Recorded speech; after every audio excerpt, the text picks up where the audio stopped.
Hello, my name's Katie Dean, a registered dietitian, and we're here at Brookshire's grocery store in West Monroe today to shop for the ingredients that we need for our gluten-free macaroni and cheese.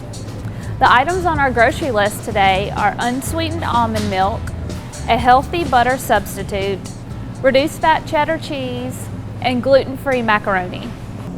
Crystal's using unsweetened almond milk in the macaroni and cheese recipe today instead of regular whole milk. Almond milk, since it's not from a cow, is lactose free and it's much lower in fat and calories. It has no cholesterol like regular cow's milk would have. By using the unsweetened almond milk versus whole milk, you save 110 calories per cup and also about 5 grams of that unhealthy saturated fat.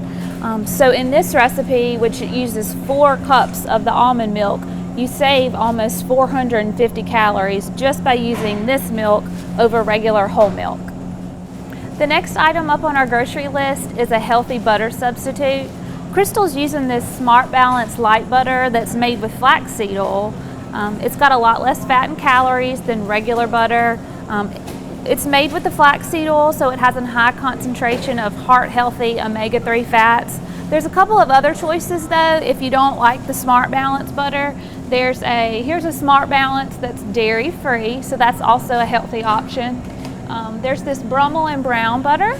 It's actually made with yogurt, and it's also more heart-healthy than using regular stick butter. So you can see there's lots of different choices for a healthier butter substitute. Just make sure you make a smart choice. Reduced fat cheddar cheese is the next item up on our healthy grocery list today.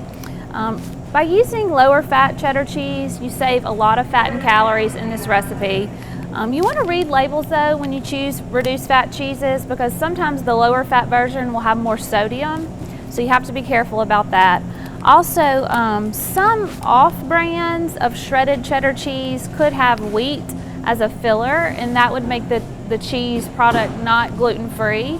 So our gluten-free macaroni and cheese today, you want to make sure you read the label and choose reduced fat cheddar cheese that doesn't have any gluten in it.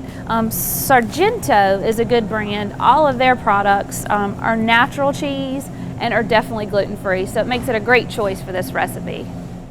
The final ingredient on our grocery list today is a gluten-free macaroni pasta. We're here on the pasta aisle, and as you can see, there's lots of different kinds of pasta. You just want to make sure you pick one that's gluten-free. Gluten-free pasta is usually made with brown rice flour or with corn flour, as in the one Crystal's using today. The one made with corn flour actually has a higher fiber content, which is great, but typically gluten-free pasta versus regular pasta have about the same amount of carbohydrate. But the extra fiber in the corn flour should be great to kind of slow down that blood sugar rise from the pasta. So it makes it a great choice in this recipe today. So now let's get to the fast food kitchen and watch Crystal as she prepares this healthier macaroni and cheese.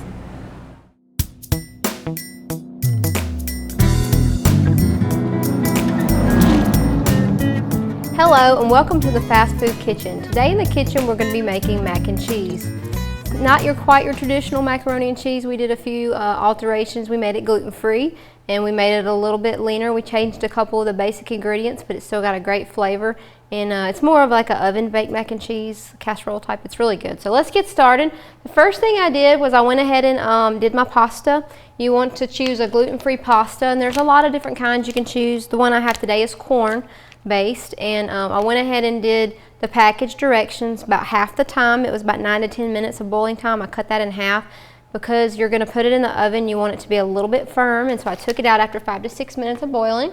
So I got that all ready for us, and then we're going to make our sauce and get started. So the first thing you want to do is you want to take 4 tablespoons of Smart Balance light butter, and I've already got that melted for us, in your pan, and you want to add the 3/4 teaspoon of the pepper and the teaspoon of the sea salt to it, and then kind of whisk that around in there together. And then since it's already melted, we're going to leave it right there for a second. And the next step we're going to do is we're going to take about 4 cups of unsweetened almond milk. We're going to put it in a bowl, and then we're going to mix in I think it's 1/4 cup of cornstarch. It thickens it a little bit. And this does look a little funny when you do put it into the oven, but it really thickens well in the oven, because when I pulled mine out, it looked a whole lot prettier then than it did at the beginning. And it takes a little while for that cornstarch to thicken, but you're going to stir that really, really well.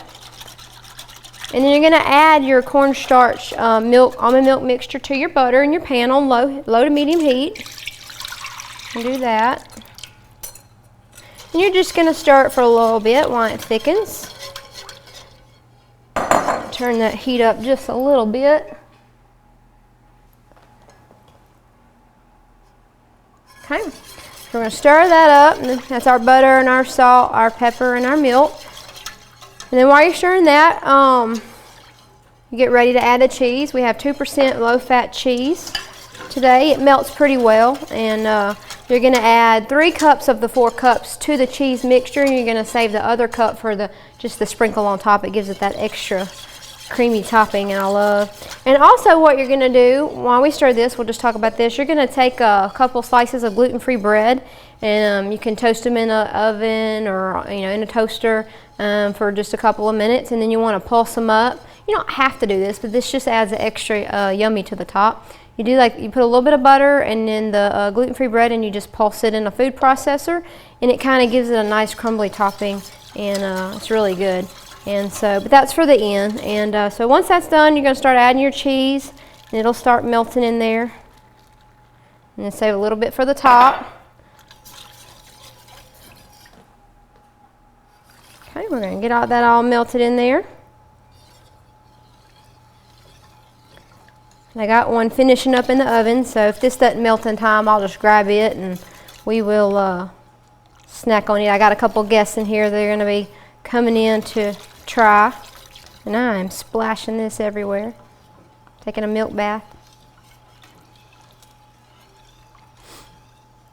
So once this is done, it's going to take a few minutes, but once you get all of that thick, it takes a little while to thicken it up. You finish cooking your cheese mixture. You're going to pour it all on top of here, and then you should, before you get all this started, go ahead and start your oven to 375, so it'll be ready to go. So because once your cheese mixture is all fluid and melted, you're going to pour it over the top of your pasta, and then you'll put your already processed breadcrumbs on top, and you'll put it on into the mixture. So we're going to go ahead and pour this over here. Like I said, it's going to look a little watery now, but it does thicken up when it's in the oven. It's not quite melted, but you can mix it on in there.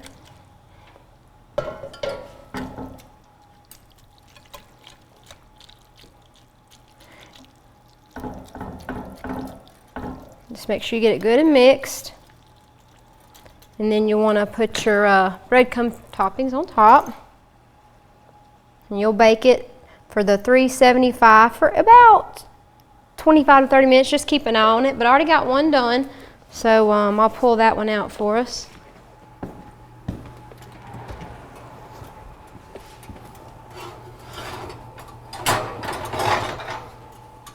Got this one here.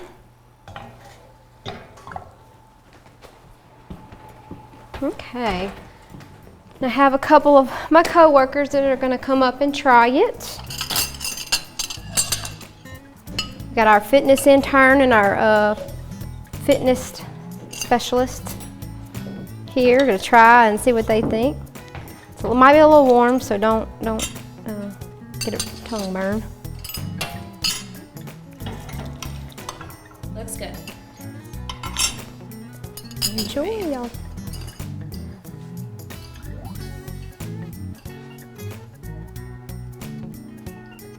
Not bad for gluten. I was a little nervous about gluten-free pasta. It was good, huh? Good. Really good.